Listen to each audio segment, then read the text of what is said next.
آپ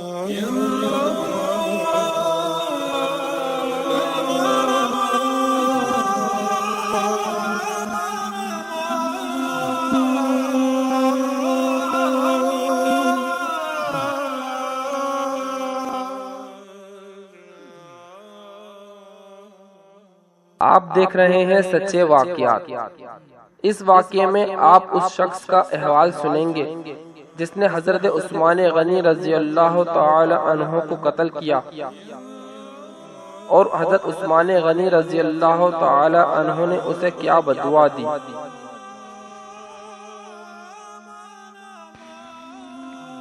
حضرت ابو قلابہ رضی اللہ تعالی عنہ کا بیان ہے کہ میں ملک شام کی سرزمین میں تھا تو میں نے ایک شخص کو بار بار یہ صدا لگاتے ہوئے سنا کہ ہائے افسوس، میرے لیے جہنم ہے۔ میں اٹھ کر اس کے پاس گیا تو دیکھ کر حیران رہ گیا کہ اس شخص کے دونوں ہاتھ اور پاؤں کٹے ہوئے ہیں اور وہ دونوں آنکھوں سے اندھا ہے، اور اپنے چہرے کے بل زمین پر اوندا پڑا ہوا بار بار لگاتار یہی کہہ رہا ہے کہ ہائے افسوس، میرے لیے جہنم ہے۔ یہ منظر دیکھ کر مجھ سے رہا نہ گیا اور میں نے اس سے پوچھا کہ اے شخص، تیرا کیا حال ہے اور کیوں اور کس بنا پر تجھے اپنے جہنمی ہونے کا یقین ہے؟ یہ سن کر اس نے کہا، اے شخص، میرا حال نہ پوچھ،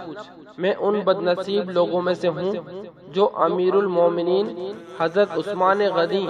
رضی اللہ تعالی عنہ کو قتل کرنے کے لیے ان کے مکان میں گھس پڑے تھے۔ میں جب تلوار لے کر ان کے قریب پہنچا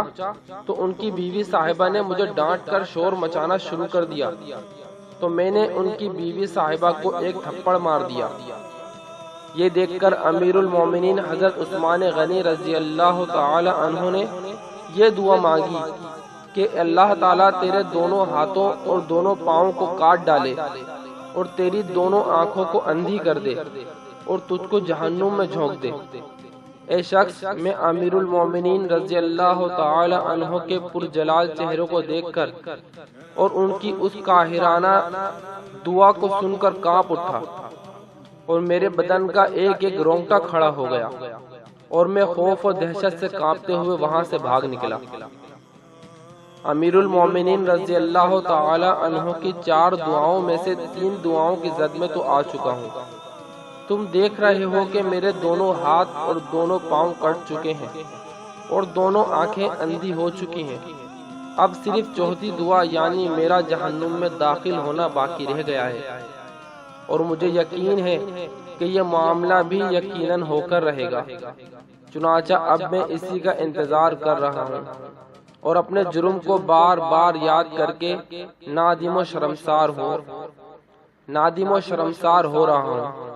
اور اپنے جہنمی ہونے کا اقرار کرتا ہوں۔